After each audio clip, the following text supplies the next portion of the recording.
2004 Jeep Grand Cherokee Laredo. It's a 4.0 liter, and I'm doing some tests today to see if this possibly has a cracked cylinder head or a blown head gasket.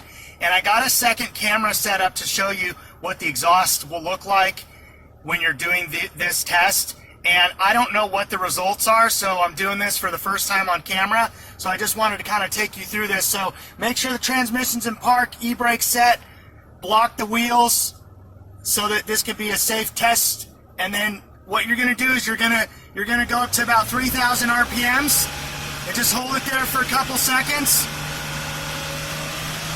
And then do a couple of quick throttle snaps.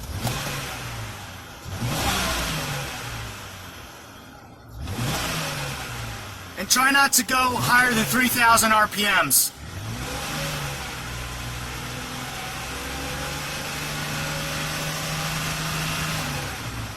This will give you a rough idea if you got pillowing white exhaust coming out, or whatever the case is, or whatever the color. This is going to help you determine what's going on.